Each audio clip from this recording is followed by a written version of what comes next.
Hello વિદ્યાર્થી મિત્રો, આજના લેક્ચરમાં આપણે ડિફ્રેક્શન એટલે કે વક્રીભવન જે આપણે ભણ્યા હતા ગોળીય સપાટી પર એના સૂત્રના આધારે દાખલા કરીશું. તો સૌથી પહેલા આપણે સૂત્ર યાદ કરી લઈએ અને ઇમ્પોર્ટન્ટ જે ટોપિક છે એને સમજી લઈએ. તો ટોપિક હતો આપણો ગોળીય વક્ર સપાટી દ્વારા થતું વક્રીભવન. ગોળીય વક્ર સપાટી દ્વારા થતું વક્રીભવન मतलब આને ઇંગ્લિશમાં કહેવાશે ડિફ્રેક્શન થ્રુ અ સ્ફેરિકલ કર્વ સરફેસ. આની અંદર આપણે સૂત્ર રાષ્ટ્ર મળ્યું હતું. આપણે સૂત્રને યાદ કરી લો. સૌથી પહેલા સૂત્ર શું મળ્યું હતું? n2/v n1/u બરાબર n2 - n1/r. યાદ આવ્યું સૂત્ર? લાસ્ટ લેક્ચરમાં આપણે આ સૂત્ર સાબિત કર્યું હતું. n2/v n1/u બરાબર n2 - n1/r. આ સૂત્રને આપણે સમજ્યા હતા. અહીંયા સૌથી પહેલા સમજી લઈએ n2 કોને કહેવાય. n2 જે માધ્યમમાં પ્રકાશના કિરણો જતા હોય તેનો વક્રીભવનાંક. બરાબર. જે માધ્યમમાં પ્રકાશના કિરણો જતા હોય મતલબ જ્યાં જતા હોય તેનો વક્રીભવનાંક. મતલબ ધારો કે ગોળીય સપાટી આ રીતે હોય અને મુખ્ય અક્ષ હોય અહીંયા ક્યાંક આ જગ્યાએ પદાર્થ O રાખેલો હોય. પ્રકાશના કિરણો અહીંયાથી અહીંયા સુધી પહોંચ્યા. બરાબર. તો અહીંયાથી પછી લંબથી વળીને જે પ્રકાશના કિરણો અહીંયા જશે તો આ માધ્યમનો જે વક્રીભવનાંક છે n એ આપણો n2 કહેવાશે. મતલબ જ્યાં પ્રકાશના કિરણો જતા હોય એને શું કહેવાશે? n2. મતલબ વક્રીભવનાંક કયો? એ માધ્યમનો જ્યાં પ્રકાશના કિરણો જાય છે. આ ખાસ યાદ રાખવાનું કે ઘણીવાર એવું થશે કે આપણે n2 હંમેશા આને લઈએ અંદરની બાજુ વાળા, પણ જો પદાર્થ અહીંયા રાખેલો હોય તો n2 આ થઈ જશે. કેમ કે પ્રકાશના કિરણો અહીંયાથી આવશે અને અહીંયા જશે. મતલબ n2 શું થશે? જ્યાં પ્રકાશના કિરણો જતા હોય તે માધ્યમનો વક્રીભવનાંક. બરાબર. બીજું એની સાથે સમજી લઈએ n1. હવે જ્યાંથી પ્રકાશના કિરણો આવતા હોય તે માધ્યમનો વક્રીભવનાંક. જ્યાંથી પ્રકાશના કિરણો આવતા હોય તે માધ્યમનો વક્રીભવનાંક. એટલે પ્રકાશના કિરણો ક્યાંથી આવે છે? અહીંયાથી. તો અહીંયા જ્યાંથી પ્રકાશના કિરણો આવે એ માધ્યમ કયું થશે? આખું માધ્યમ. તો અહીંયા જે હશે એ n1. અહીંયા હવા હોય, પાણી હોય, જે પણ માધ્યમ અહીંયા હોય જ્યાંથી પ્રકાશના કિરણો આવે ત્યાં એ માધ્યમના વક્રીભવનાંક આપણે શું લઈશું? n1. આ બંને વસ્તુ ખાસ યાદ રાખવાની. n2 મતલબ જ્યાં કિરણો જતા હોય, n1 મતલબ જ્યાંથી કિરણો આવતા હોય. બંનેમાં ફરક યાદ રાખવાનો. n2 જ્યાં કિરણો જતા હોય, n1 જ્યાંથી કિરણો આવતા હોય. એક જતા હોય, એક આવતા હોય. આ બંને વસ્તુને તમારે સારી રીતે યાદ કરીને લખી લેવાની અથવા તો નોટ ડાઉન કરી લેવાની. જ્યારે પણ દાખલો કરવાનો થશે ત્યારે n1 અને n2 માં કન્ફ્યુઝ થવાનું નહીં. કેમ કે જો n1 અને n2 માં કન્ફ્યુઝ થશો જો ઇમેજ આખી બદલાઈ જશે. પ્રતિબિંબ તમને અહીંયા બદલે અહીંયા મળશે, અહીંયા બદલે અહીંયા ઊંધું પ્રતિબિંબ મળશે. જવાબ સાચો આવશે નહીં. આ બંને ખાસ નોટ ડાઉન કરી લો. પછી આપણે આ સૂત્રના આધારે દાખલા કરીએ. અને r બરાબર શું હતું? r વક્રતા ત્રિજ્યા. શું હતું? વક્રતા ત્રિજ્યા. અને આની સાથે ખાસ એ યાદ રાખવાનું બધા જ માપ બધા જ માપ અથવા તો પરિમાણ ધ્રુવ એટલે કે P થી મપાશે।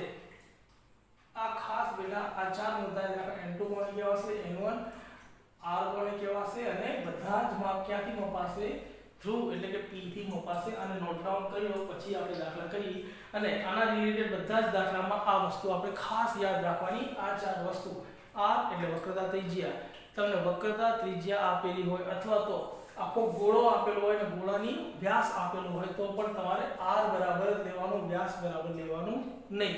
નોટ ડાઉન કરો ફટાફટ આવે।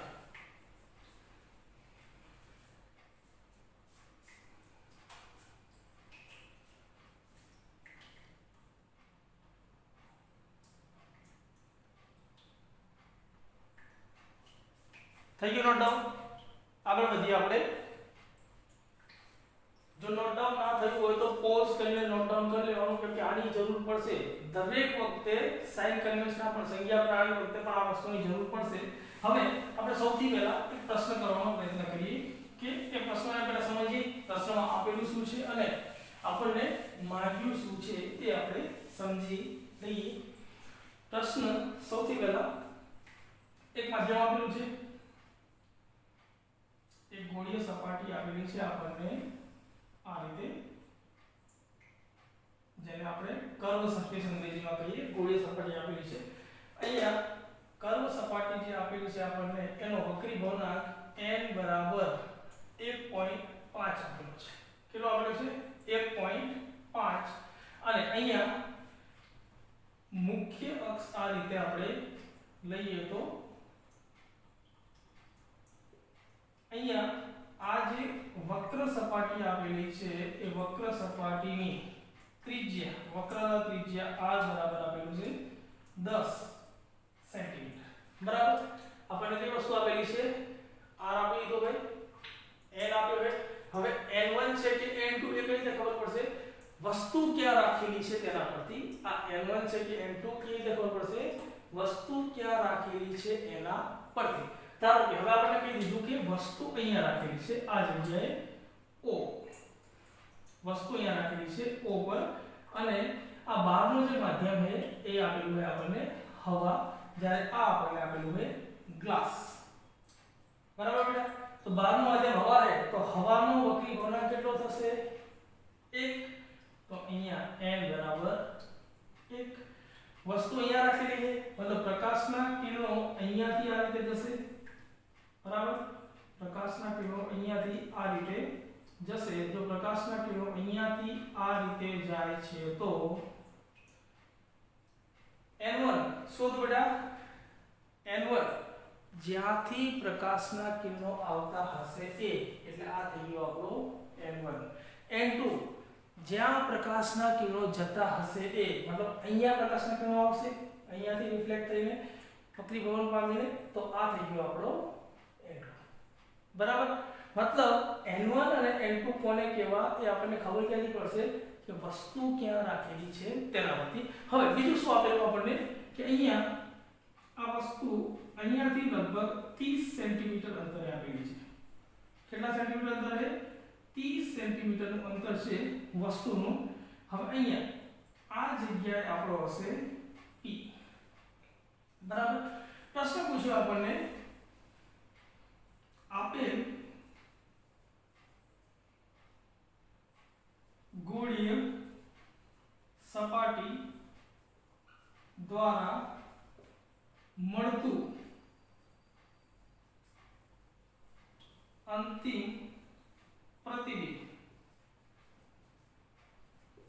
શોધો। શું આપણે શોધવાનું કીધું છે? અંતિમ પ્રતિબિંબ શોધો। તો અંતિમ પ્રતિબિંબ શોધવા માટે સૌથી પહેલા દાખલાને સોલ્વ કરીએ તો અહીંયા આપેલી વસ્તુ કેટલી છે? સૌથી પહેલા n1 કેટલું આપેલું હોય? 1। બીજું n2 કેટલું આપેલું આપણને? 1.5। ત્રીજું u બરાબર કેટલું આપેલું છે? 30 સેન્ટીમીટર, બરાબર? હવે 30 સેન્ટીમીટર માઈનસ આવશે કે પ્લસ આવશે?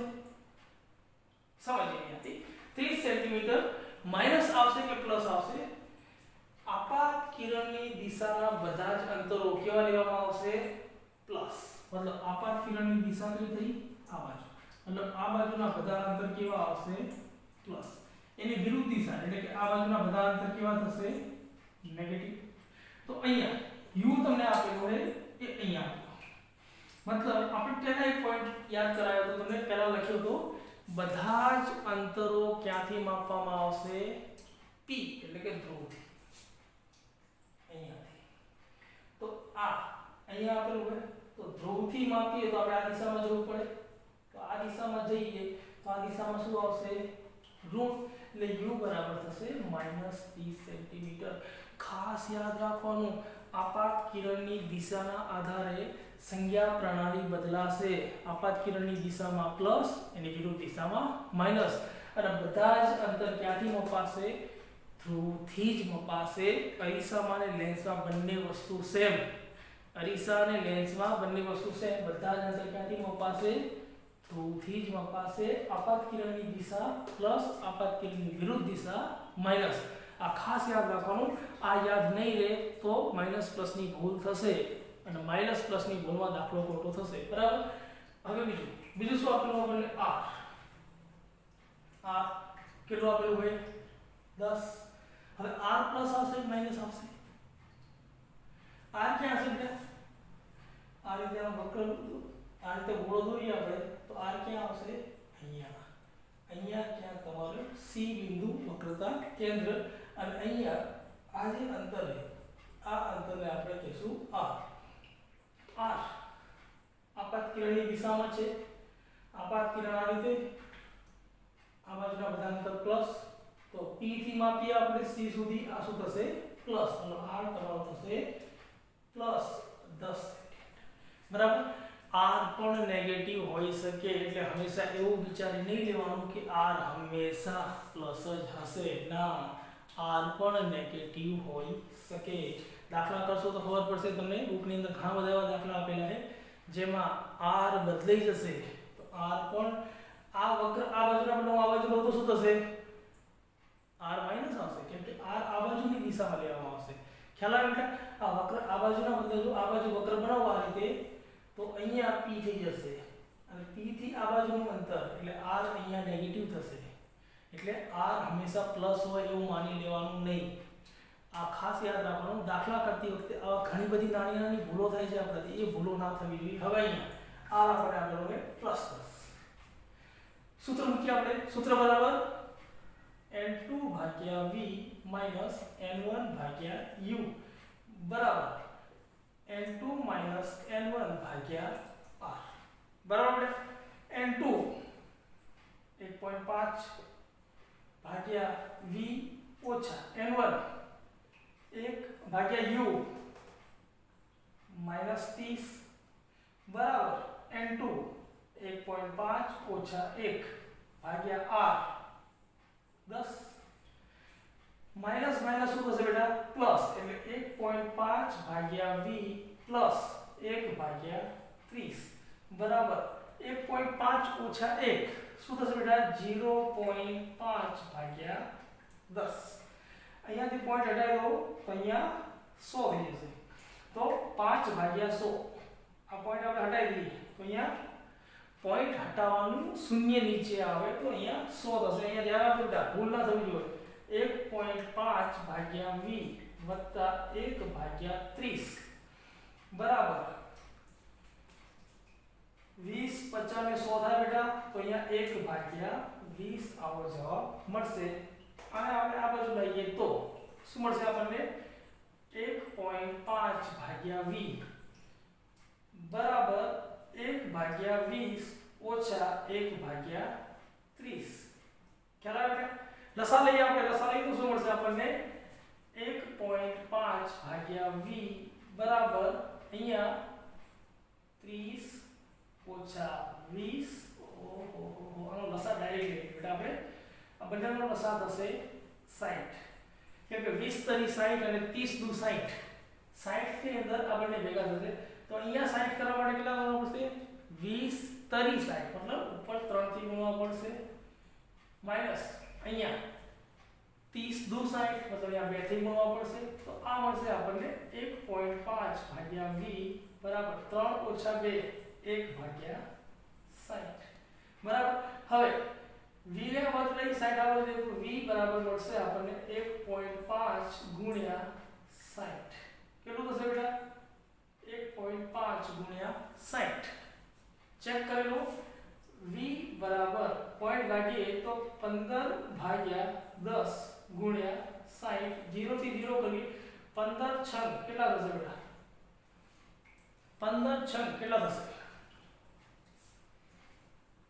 90 આ 90 સેન્ટીમીટર આપણને મળશે v मतलब 90 સેન્ટીમીટર क्यों મળ્યું है प्लस क्यों મળ્યું આપણને प्लस मतलब અહીંયા ક્યાં P થી दूर 90 સેન્ટીમીટરે આપણને પ્રતિબિંબ એટલે કે I મળશે 90 સેન્ટીમીટરે તો આપણો જવાબ થયો V બરાબર 90 સેન્ટીમીટરે તમને પ્રતિબિંબ મળશે આ આપણને પ્રતિબિંબ અંતર મળ્યું પણ આને આપણે આકૃતિથી સમજીએ કઈ રીતે આવું થઈ શકે અહીંયા પ્રકાશના કિરણો આયા અહીંયા સપાટીનો લંબ मैं शुरुआत करी थी कि सपाटीनो लंब हमेशा क्यांथी पसार थाय C मांथी पसार थाय जो आ આપણે C मांथी सपाटीनो लंब એટલે કે n પસાર થઈ ગયો હવે અહીંયા પાતળું માધ્યમ હવા એટલે શું કહેવાશે પાતળું માધ્યમ અને આ શું થશે ઘાટ માધ્યમ તો પાતળા માધ્યમમાંથી ઘાટ માધ્યમમાં જ્યારે પ્રકાશના કિરણો જાય ત્યારે શું થશે બેટા પાતળા માધ્યમમાંથી ઘટ માધ્યમમાં પ્રકાશના કિરણો જાય ત્યારે શું જોવા મળે આપણને પ્રકાશના કિરણો લંબની તરફ વળે તો આ આપણો લંબ વિકળાંક તો લંબની તરફ એટલે આ રીતે વળશે તો પ્રકાશના કિરણો અહીંયાથી આ રીતે વળશે અને અહીંયા ક્યાં આપણું પ્રતિબિંબ બનાવશે આ આપણને આકૃતિ વડે આ રીતે તમે સમજી શકો અને હવે અહીંયા एक प्रकाशનું કિરણ અહીંયાથી આ રીતે મળશે બીજું પ્રકાશનું કિરણ અહીંયા મળશે આ રીતે તો અહીંયા તમને ક્યાંક આકૃતિ મળશે હવે જે તમને પ્રતિબિંબ મળ્યું એ આભાસી હશે કે વાસ્તવિક પ્રતિબિંબ જે મળ્યું એ આભાસી હશે કે વાસ્તવિક તો આના માટે એક વસ્તુ ખાસ ધ્યાન રાખવાની જો પ્રકાશના કિરણો તમને રિયલમાં મળતા હોય एक्चुअली मीट करता હોય દેખાય एक्चुअल में मीट थता हो देखाय तो प्रतिबिंब केवुं थशे वास्तविक अने रियल में मळता ना देखाय पण तमारे एनी लाइन खाली दौरवी पड़े कि लगभग अहींया क्यांक मळता हशे तो एने कहेवाशे आभासी प्रतिबिंब बीजू आना माटे शॉर्टकट तमने पूछ्युं होय कि प्रतिबिंब वास्तविक मळशे के आभासी तो शॉर्टकट तमने समजावुं अहींया जुओ बेटा v केवो मळ्यो पॉजिटिव u केवो हतो અહીંયા જો u હતો નેગેટિવ v મળ્યો પોઝિટિવ મતલબ u v અને u ના ચિહ્નો અલગ અલગ હોય કેવા હોય બેટા અલગ અલગ હોય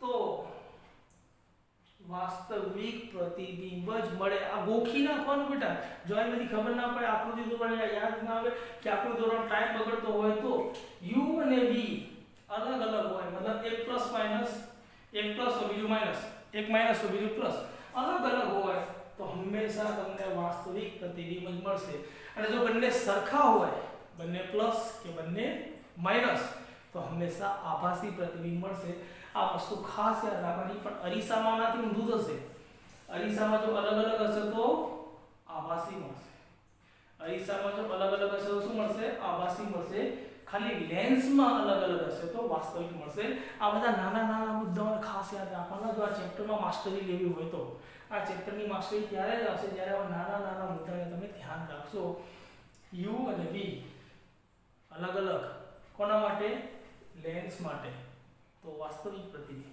અને u અને v अलग अलग जो अरीसा માટે तो आभासी प्रतिबिंब उल्टू थશે अरीसा અને લેન્સ માં કેવું થશે ઉલ્ટું થશે અને u અને v સરખા હોય તો લેન્સ માં શું થશે આભાસી प्रतिबिंब ખ્યાલ આવે આ બધી જ વસ્તુ નોટ ડાઉન કરી લો દાખલો સોલ્વ કરી છેલ્લે આ લખી લેવાનું u અને v ના ચિહ્નો અલગ અલગ હોય તો વાસ્તવિક અને u અને v ના ચિહ્નો સરખા હોય તો આભાસી પ્રતિબિંબ મળશે. આટલી વસ્તુ નોટ ડાઉન કરી લો.